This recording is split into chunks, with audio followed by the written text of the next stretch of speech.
1, 2, 3, 4, 5, 6, 2, 8.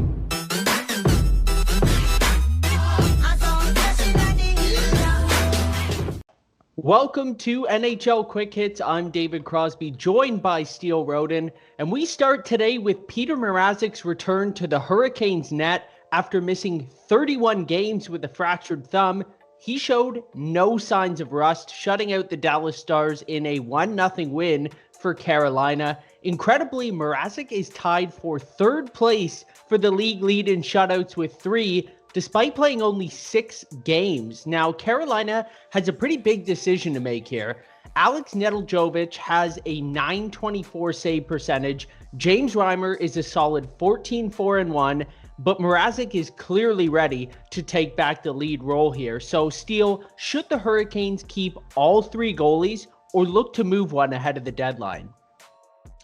Well, first and foremost, like you said, I think we should give a pat on the back for James Reimer and Alex Nedeljkovic for the incredible and phenomenal job that they did in Petr Mrazek's absence. Like you said, 8-4-2 for Nedeljkovic, as well as 14-4-1 for Reimer. So pat on the back for them for getting the job done while Mrazek was absent with that thumb injury. But honestly, I don't think they should unless they're trying to round out their bottom 4 defensemen there. I don't really feel like there's a point in getting rid of any of their goaltenders right now, unless it's going to be James Reimer. I think that would be the one to go. Petr Mrazek, 29 years old. He's your starting goaltender. You have to keep him. You have to sign him for as much, whatever the cost is, for how long you can keep him there for. But Reimer, 33 years old. He's done a great job. He's never been that type of guy to do well when he's the starting goaltender. So he's a phenomenal backup goaltender. He plays his best when he's splitting the crease with someone.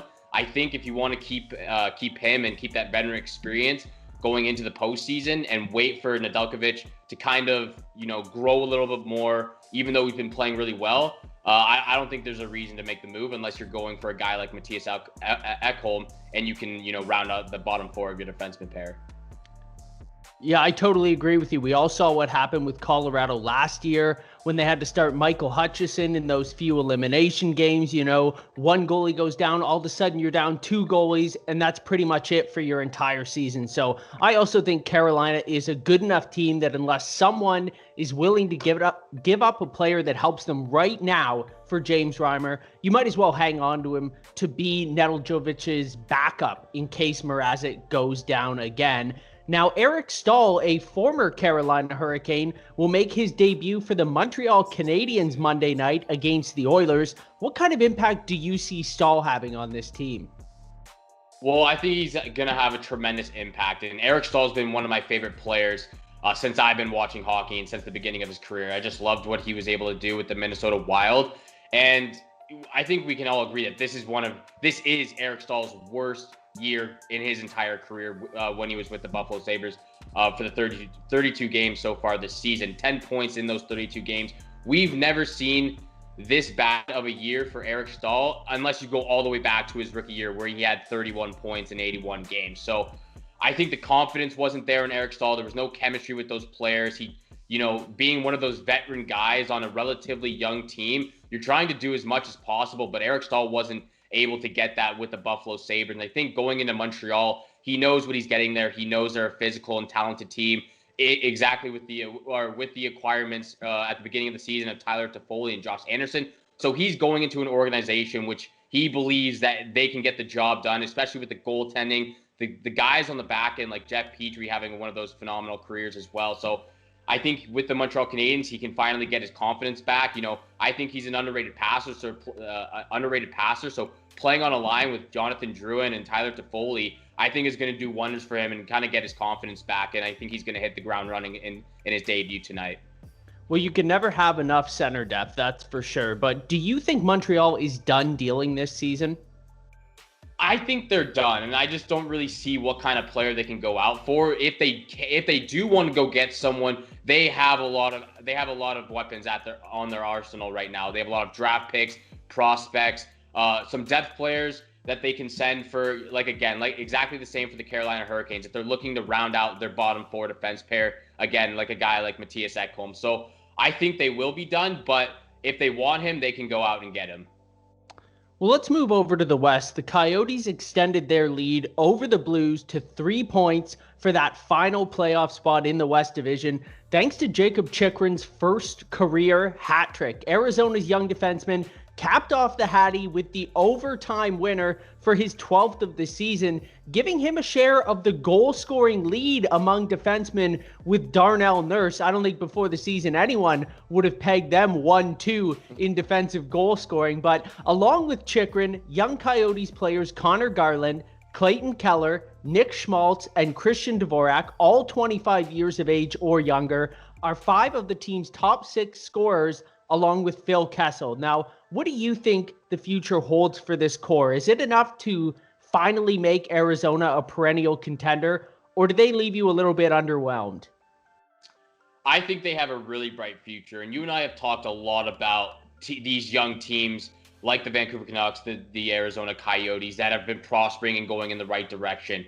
We're finally starting to see that shift from last decade to the beginning of this one, where teams that were in the last decade who won Stanley Cups like the LA Kings, who made it to the finals like the San Jose Sharks and Nashville Predators, are finally kind of shifting downward in the standings and becoming one of those teams like the Arizona Coyotes were for the last decade. Now it's finally their turn. See how far they can get. We'll see about that in the playoffs, but we're finally seeing the skill, the talent, and the commitment from the players on the Arizona Coyotes. And the two biggest takeaways, we've talked about it, Antti Raanta and Darcy Kemper, one of the best tandem goaltenders in the league right now. And when they're not hurt and they're in the game, they're on their game and they're at the best of their abilities. But the two guys, and we already mentioned one who have really stuck out to me, was Connor Garland and Jakob Chychrun. Those guys have really elevated their game this year. And 28 points to Garland, 25 points to Jakob Chychrun.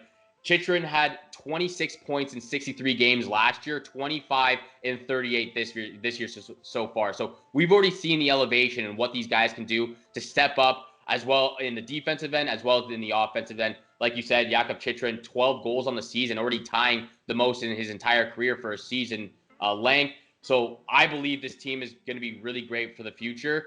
It all depends what they can do with the draft picks. Obviously we know that they got a couple of draft picks taken away from that scouting combine scandal.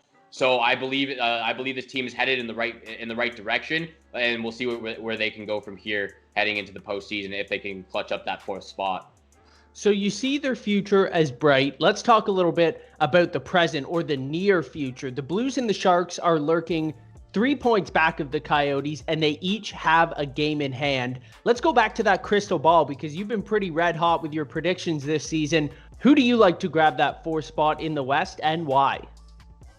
It's going to be tough, and it's the same exact reason for what's going on in the Central Division. Those teams, it's going to be a photograph finish for them, and it's going to be a photograph finish for the Coyotes, Blues, and Sharks. I do give the edge a little bit to the Coyotes in this sense, just because of their goaltending this year. Darcy Kemper and Antti Raanta, when they're healthy, and their healthiness has been a little bit of a question so far this year. When they're healthy, they really do get the job done. Jordan Binnington hasn't been as solid as we've seen him last year and a couple years ago when they won the Cup.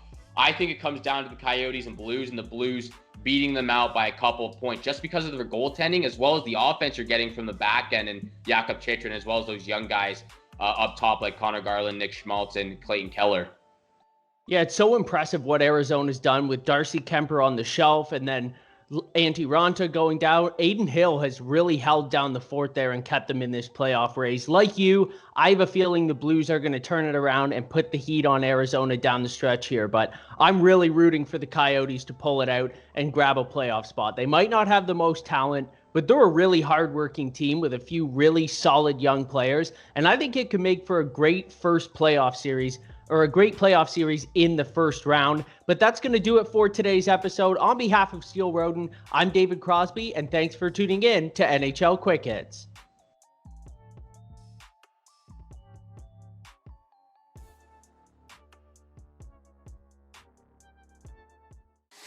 One, two, three, four, five, six, 2, 8.